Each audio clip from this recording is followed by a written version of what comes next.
So I have my crazy dubstep synth stuff happening, but I'm noticing that some of the slices are really loud and some are really quiet. Some are really bright, some are really bassy, some are really strong in the mid-range, some have a lot of resonance.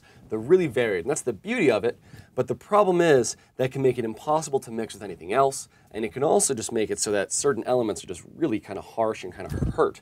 We want to avoid kind of damaging our audience. So a multiband compressor is a great tool to put on this. This one synth line is kind of like full program material in that it's taking up from the lowest basses to the highest highs using the entire spectrum.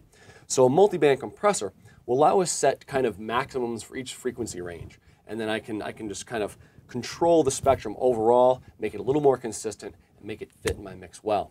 To do this, I'm going to be using IZotope's Ozone 5 Advanced plugin, which allows us to take the individual elements of Ozone and use it separately in a track. And I'll be using the Multiband Dynamics component right in this dubstep bass track. Let's see how that works.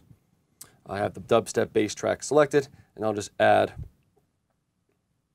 IZotope Ozone 5 Dynamics.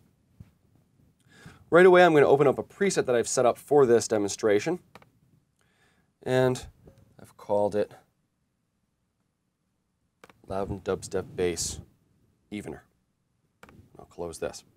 So what we see here is I've set up 4 bands of compression.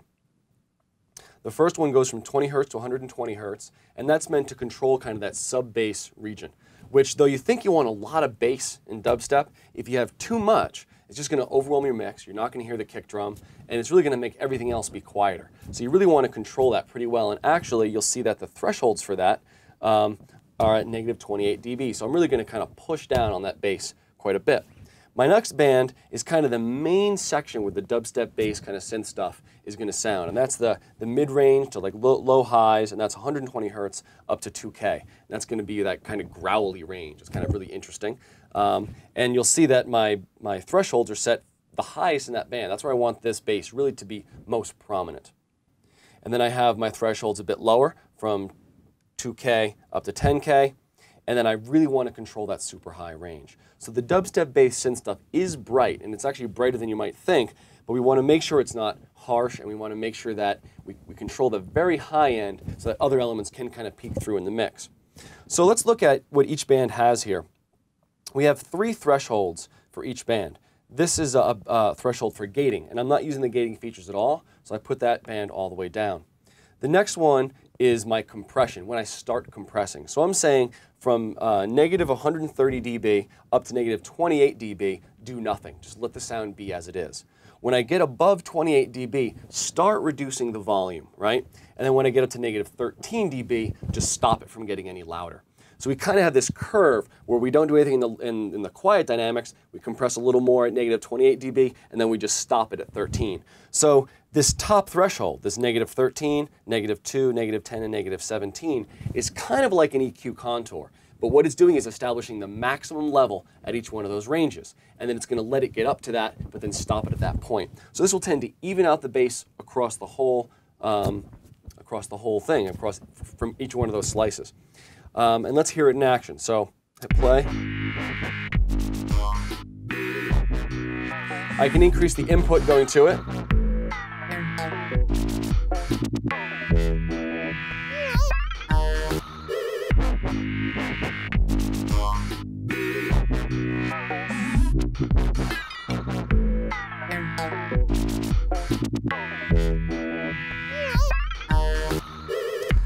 I'd like to take a moment to describe how these meters are working, because they're kind of a new type of meter for dynamics, and once you get used to them, it's really, really nice. So what we're seeing here is the entire dynamic range from nothing up to full digital max. And we're going to see this kind of histogram view, and that histogram is telling you at what dynamics the sound stays at the most. And you actually see 2 of them, one for input and one for output of that band. So let's hit it. So we see that the lighter gray, the kind of darker color, is going to be the input, and the lighter one is showing you what's kind of happening to that. So in this bass range, I'm compressing most of the time. You can see that I see when it came in, it was fairly loud, and then This area shows that it's pushing down on those. I'm compressing the mid-range quite a bit. This one I'm not doing much. And the high end is only really compressing at those really, really bright moments. So this compressor is just establishing maximums and kind of compressing as I get up to it, which works really well for just controlling this throughout. The next thing I'd like to do is make my kick come through the mix a little better.